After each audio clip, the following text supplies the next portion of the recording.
All right, welcome back, YouTube. Working on Lucky, the 72 Ford Courier project. Seen the last episode, we got everything cleaned up, cut out, more or less. We've refined it a little bit off camera. Let me catch you up here. We got a couple subframes here from a 99-ish 01 Miata. Independent suspension, double A-arm, racket pinion, obviously. Pretty cool, nice handling suspension. Boom. The rear as well, also double A-arm. Doesn't have a diff at the moment. We'll worry about that later. If you've ever driven a Miata, these things handle like go-karts. They're just amazing, but they're not the best looking cars to look at. Sorry, Chris. So we got something a lot cooler. Well, a lot cooler in a goofy, ugly, obscure kind of way.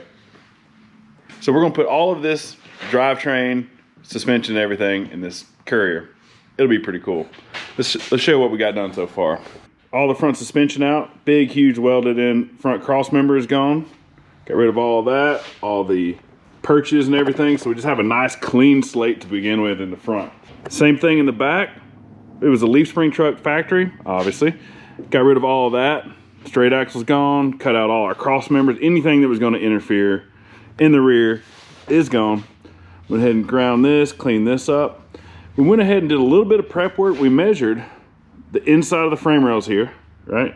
We found out on the rear cross member that it was just a touch too wide. Literally, it was this much too wide, just for measurement. So, got rid of that. Had some kind of little weird spacer thing, got rid of that. Have a nice level mounting point on either side. That should get our rear suspension in, maybe, but probably not. Same for the front. Did a couple little measurements. The frame rails are actually going to land inside. So factory, the Miata frame rail was here and this subframe went under it. Well, on the truck, the frame rails are much more narrow and they're going to land somewhere in this department. We're going to end up probably having to cut that out and let it recess and go up into the chassis, maybe. Don't know. We'll have to check it out. We knew this little sheet metal tab on the back, we knew it was going to interfere, so I went ahead and cut that off. Just kind of get a little head start on the game here. What do y'all think? I think this is a lot of work for free. only been paid with one knot beer. You're not getting paid? And you guys are getting paid for this? I'm hungry, it's cold.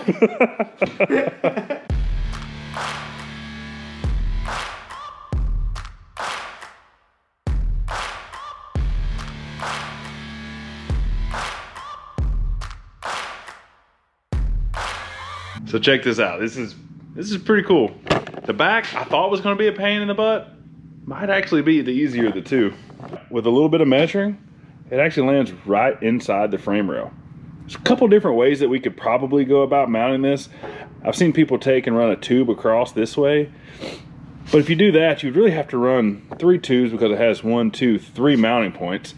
I don't know if just 2 of the 3 would really make sense. I'm sure most people are familiar with notching a frame, where you would add a higher section here for clearance and cut out the bottom. Pretty standard practice on a straight axle truck, where it allows more clearance to go up, but because of the added structure across the top, it remains just as strong as it was, or even a lot stronger in some instances, of a channel style frame instead of a boxed frame.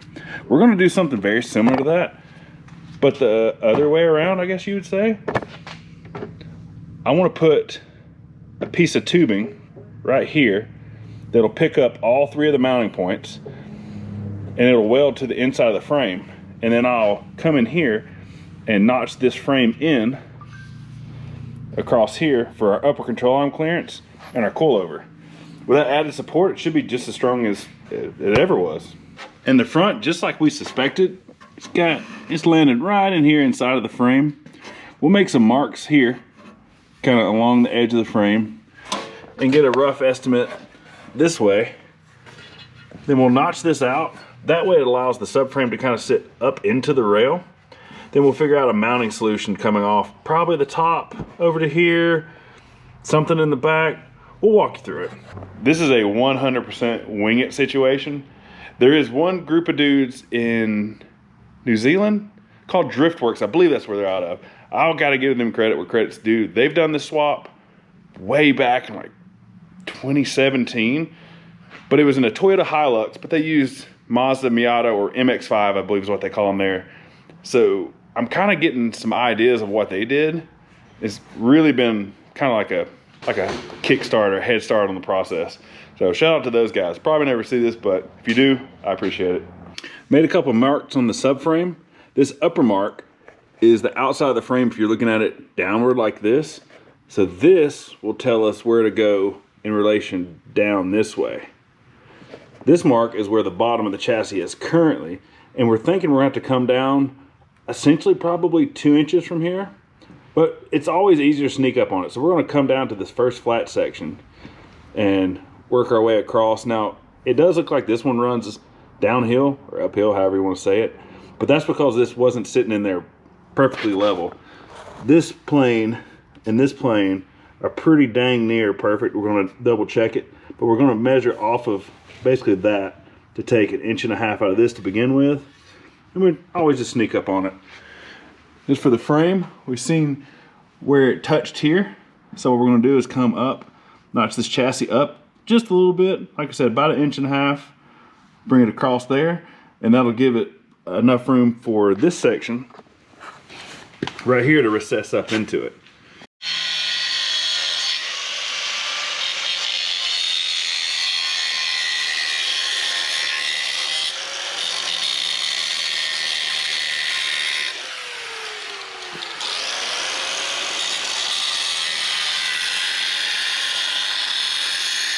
All right, been triple teaming this thing. Got a lot of progress made. Paying us with these canned waters. Yeah. Not too bad, not too bad. No food yet. I'm a great watcher. Where's your other hand at, Chris? It's busy. Lost it in the war. So. It's holding something very important. Hey, I want to take a quick second to say thank you to all of our viewers and subscribers. We just hit 10,000 subscribers and 1 million total views for the channel, for a lifetime, and that's really exciting. Big milestone for us. Been working hard at this. We appreciate everyone tuning in, telling your friends, your brother-in-law, whatever. Yeah, we do some really obscure stuff and have a lot of fun, and we appreciate you tagging along with us. Yeah, let's just keep growing. Let's keep having fun. And for now, I'm just going to keep daydreaming of finishing this project. As you can see, we had to come back and pocket the frame here. Went ahead and welded in some reinforcements. Now, if you feel like this is thin, I would agree, except for the fact that this whole section of the frame that we also welded in, gusseted, all of this gets welded into this corner. So it'll be just as strong or stronger than it was factory. We decided to weld this subframe in with the logic behind being the fact that the truck had a welded in subframe to begin with. That's pretty, and it's going to be like half as time consuming to do this. But if we're being honest, we come in here and where we notched it out for the frame to slide in, we lay some little caterpillars, some little nickels in there, and then it'll get welded in here. We're going to gusset it across the top, and it'll get welded in here and all around the back. This thing is going to be super strong. If we ever have an issue in the future and we bend the subframe, most likely we're going to bend the chassis and the bodywork, and I'm not emotionally invested enough in this thing to fix it at that point. Hopefully we never wreck it, but if we do, maybe we rebody the thing. I don't know. The front subframe's definitely getting welded in because it's going to be a lot easier. The back is going to get bolted in because honestly it's a little easier to bolt the back in. We'll get to that, but for now we got all this done. We're letting it cool for a minute, quenching our thirst, a couple knot beers. Then we're gonna put this thing in and a minimum tack it, if not sew it up tonight. We'll see. Any day now. Just want to let the record state that we had to put down our payment to help go back to work.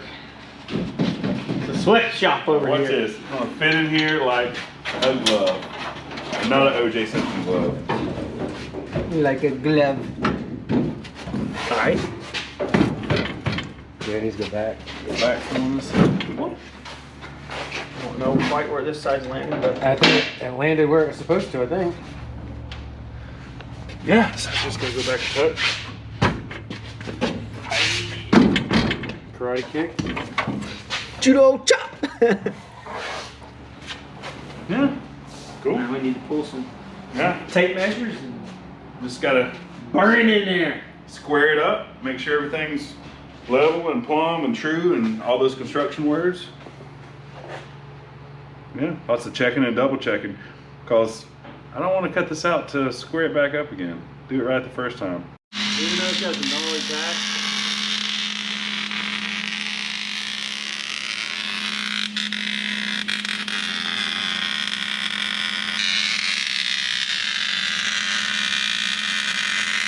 With our powers combined, we can hot glue this thing together. It's an exciting feeling when you raise the truck and the suspension actually goes with it for the first time. And it just did not want Worked us to death. Not only did he work us out of not beers and energy, and still no food, dude. No food yet. No food yet. Yeah. I'm gonna feed the people. Don't worry about this. But check this out. Into the first day on the suspension aspect of this swap. Turned out pretty cool. Just check this out. Got her sitting in there, looking cool. We welded all the way around the subframe here. Let's shine a little light on the situation. Welded all the way around that. Put these little upper gusset plates. Now we're gonna have like a strut tower built off the top of this. So this will be encapsulated, and we're gonna triangulate right here down. So this will be extra strong. And wouldn't you know it, laying down the caterpillars, and then boom, ran out of wire. Classic. That'll be it for today. We're gonna see if we can rustle us up a steak and some knot beers and tackle the rear tomorrow, Monday. I don't know. Depends what we feel like. Depends what I'm allowed to do. So stick around. You almost can't make this up. Start cutting on the chassis a little bit for our rear control arm clearance. Notice a little smoke coming out of the frame rail. Probably, it's calmed down. You probably can't see it the second. But start taking it out. Would you look at that? Well, I see where our insulation went. Yeah. Oh well. Hope he was warm while he was in there, because he is officially evicted. On this really chilly version of 30 minutes a day, we got to get some progress done. Don't want to, but we have to. These things aren't going to finish themselves. Let me show you what we're working with today. I've come up with these frame rails, essentially, / subframe mounting points. Here we have a 2x3 piece of rectangle tube, and this is 3/16 wall. And take into account that the chassis on the truck, little guy sitting over there, I want to say it is like, it's like 12 gauge. It's smaller than 1/8, so this is going to be real beefy boy. This is going to be basically the subframe mounting point. It's going to mount from the bottom of this, and we have some bolts here, some big dog grade 8 flange bolts. I think these are 4-inch guys. What I've done is drilled holes in the bottom. You can kind of see where they come through up to the top.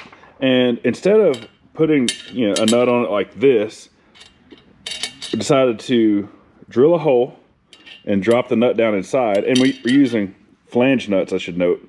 And also I should note that they're stainless. And I'll tell you why. So we've drilled a hole just big enough for it to set there. And then we'll just weld around there. And that'll allow us to take our bolt from the bottom up to the top and bolt it in like normal. 2 reasons. One, if you put a nut on top like this, it's kind of hard to get to, and you can see how much taller it is. Whereas if we flip it, sink it in, we get that extra clearance we need for the bed floor. Also, like I said, we're using stainless. Reason being, most of your nuts are all going to be zinc coated, which you really need to strip the zinc before you weld them, or it could cause porosity and honestly some smoke that you probably shouldn't be inhaling. My buddy Eric told me this trick a while back, to use stainless, because stainless is just as hard or harder, and it's clean, so you can literally just, you know, wipe your greasy fingerprints off of this, sew it up, it's ready to go. And you should be using anti-seize anyway. Boop, pop that in, ready to go. And when you're done, it will, oh, I almost forgot. Oh, almost spoiled it there. We're also going to cap the ends for strength. Notice that's kind of close to the end. Got some more 3/16. Going to cap it something like that. I'm going to break out the old TIG welder and make it look a little something like this. Turned out pretty cool. I'll show you what this will look like installed. As you can see on the chassis here, the subframe lands to the inside. Nowhere to mount it. Well, this is what I came up with. That guy will live somewhere in there. Obviously, once the wheelbase is set, all that's good. All this will be cleaned up really well. Leveled, squared, triangulated. This will be welded in here. And that'll allow us to pocket the outside of the frame rail slightly for our control arm clearance, as well as the strut or coilover is going to come through here. So we can cut this out to have a little more clearance, and this is going to give us tons of strength on the inside. It'll be just kind of like a C-notch, but on the inside. I got this idea from my buddy across the way, Chaparro. He does a lot of chassis work, and he does frame rail thinning for like really big wheels on donks and the 26-inch Tequache trucks. I came up with this idea from him. Going to use it on this project. I think it'll be fine. It's going to work great. Obviously, got to level it up, but it kind of gives you a rough idea. Something like that.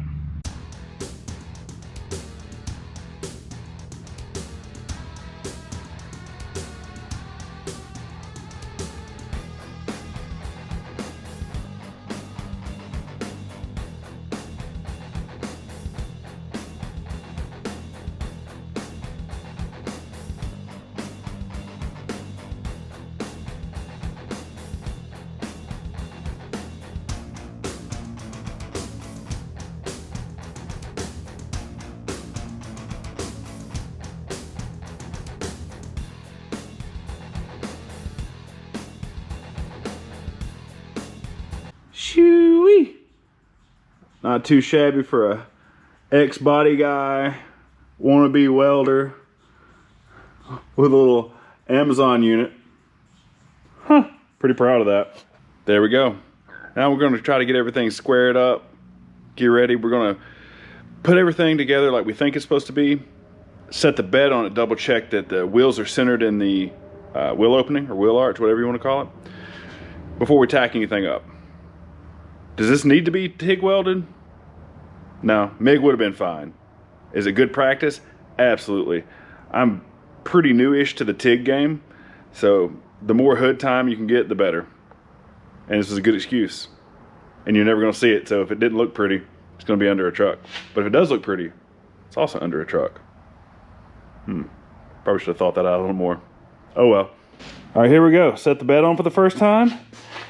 Weirdly enough, more camber in the rear, which we're gonna fix, but it's touching the tire on each side. So either the rear end is a little wider on the Miata or the bed's a little more narrow, but I kind of doubt that. I don't know. But hey, here's our first look at it. It looks pretty sweet. I'm not a big camber guy, but kind of neat. Kind of cool. Kind of cool. If you just rolled those fenders, if this is what you're going for, just roll them fenders, you'll be fine. Exactly. The bed's kind of teetering around. Forgot it's got a couple bed braces that I'm gonna have to cut out. Not too big a deal. I have to set it back off to cut those out. Probably go ahead and cut the fender well, at least the lips, just to get it where it sits on down. We just guessed on the wheelbase, and as you can see, the wheel's pretty much dead center in the wheel well. More or less. It had about that much gap before.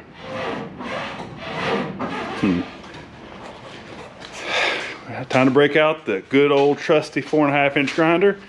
Do a little weight reduction. First thoughts of the bed on? Oh, it's sick.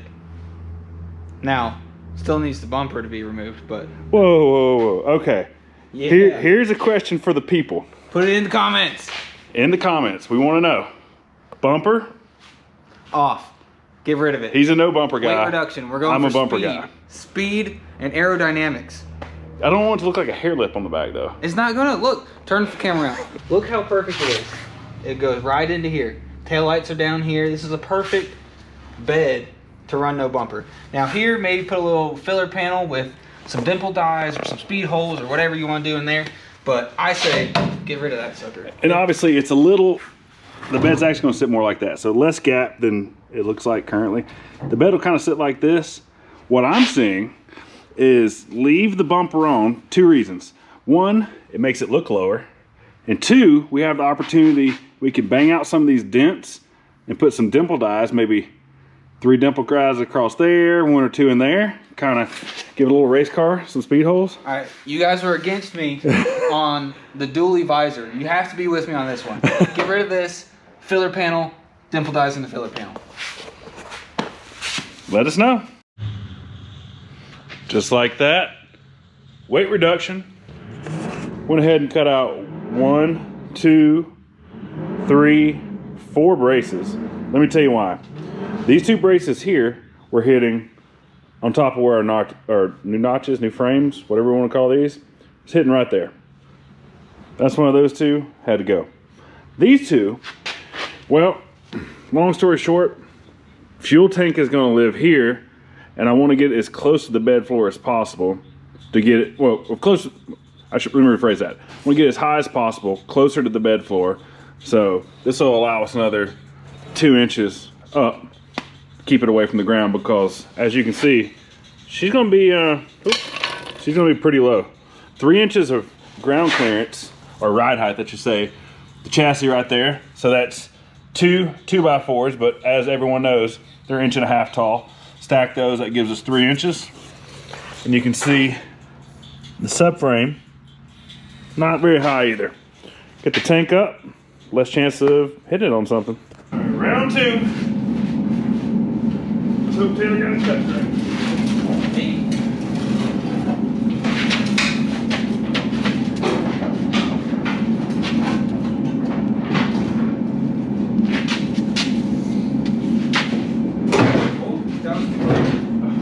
We both did the same thing. Woo, okay. Wrong. I think it's on there. I think it's on there.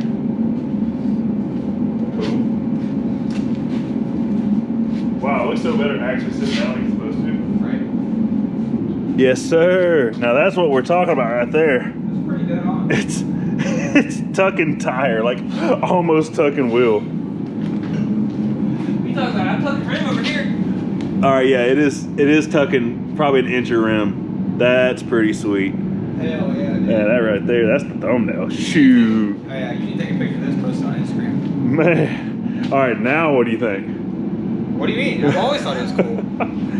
I wanted to say that my wild guess at the wheelbase really don't get much closer than that. Are we building a cambered car next? No, no. The camera's got Look to at go. this stuff. Camera has got to go. No, you're right on this thing, but I mean, that's some people's thing, but with this, the more rubber we can get on the ground, the better. imagine the front cambered as equally as this, and it's just like, you know, barely tucking tire up front. This thing would be sick. Oh my goodness. All the things he says will be sick are also a lot of work. Like a lot. I'm also not serious about it, so don't judge me about liking the camera. You can judge me. There we go. Now, I mean, this is pretty cool. Obviously, all our cross members are allowing the bed to go all the way down. Now, we're double checking, but I mean, I'm gonna double check that the bolt holes are lined up for the bed. But as far as centering the wheels, that's pretty good. Crawl up under it, double check the bolt holes, but I mean, this is exciting. This thing's sick. Even though it is so far from being done. Yeah. but you got to this point so quickly, and to just stand here and be able to look at it and be like, and to know like this isn't stock suspension. This is all Miata stuff. Like, that's freaking cool. Pretty cool. Pretty stinking cool. Also pretty cold. So whether or not this is going to get welded tonight, probably going to be a no. We're supposed to get snowed in tomorrow, allegedly. Maybe it's snow day, weld day. We'll see. As you can see, we got the bed back off. Luckily, Taylor had a little time, come back over here on Saturday, help me pull the bed off, and also help me pull some measurements. We have discovered the back end of this truck, or probably the truck in general, isn't perfectly square. It isn't perfectly symmetrical, but that's fine. It's all within a 1/16. And that was really throwing us off at first because we're trying to get this just as close as we possibly can, but we're measuring from oblong holes and a truck that's really old, and I don't think the tolerances were that great, but we have everything within a 16th to a 32nd on the chassis, but most importantly, measuring the subframe points in the rear, the subframe points in the front. Everything is square and symmetrical there. Making sure the truck's gonna track down the road properly and everything's gonna work like it should. We measured from the diff mounting holes, or the diff mounting studs rather. We measured from these holes, these, we measured from here. We got everything as good as we can possibly get. Like I said, we spent 30 minutes just double, triple checking, leveled the chassis. We set all our heights on our new subframe thingy bob rails that we built. Everything's square, everything's good to go.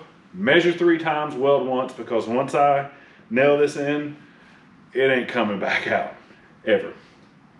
But yeah, so just take your time with this part. It's the most important, because you don't want to go and like have to start slotting holes or messing around with stuff later just because you didn't take the extra time to get it right the first time.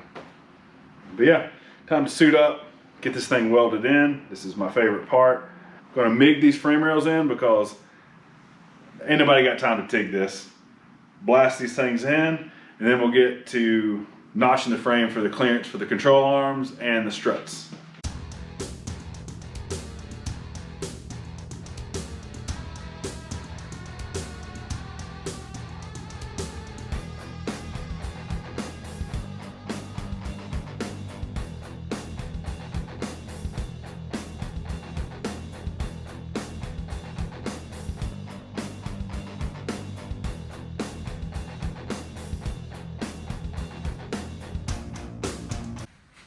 As you can see here, we got us some clearance now. We came in 45-degree angle back, across 45-degree angle. Once we got it cut out, and this was with the subframe in, all tied together, cut everything out, made sure we had plenty of room for our strut and plenty of room for our upper control arm. So control arm, strut.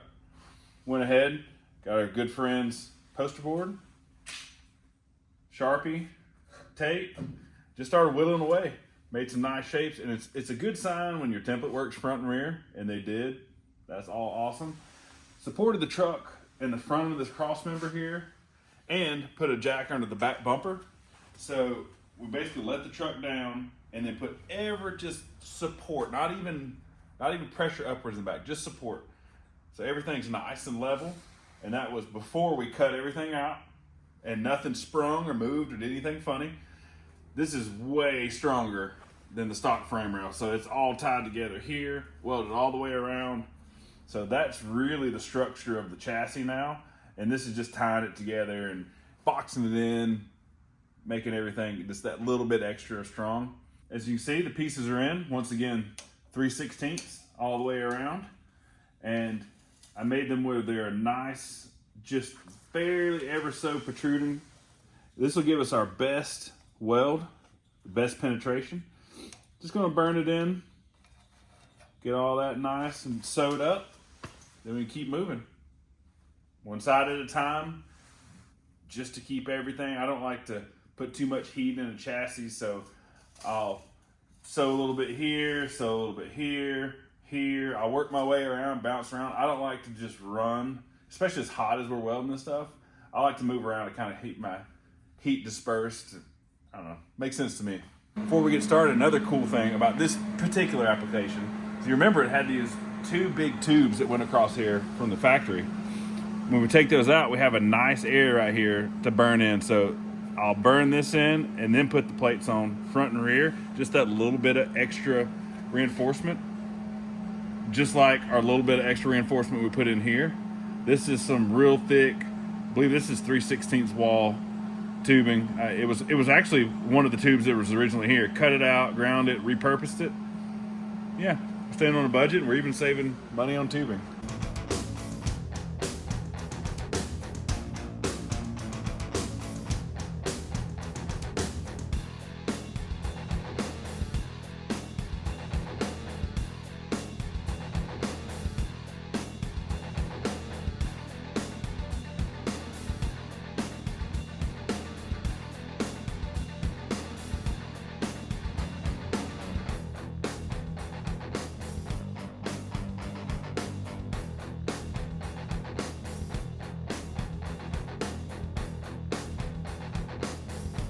I said I wanted a fab heavy project.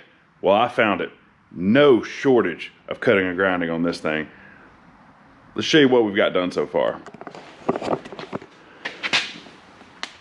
We got the frame pocketed out.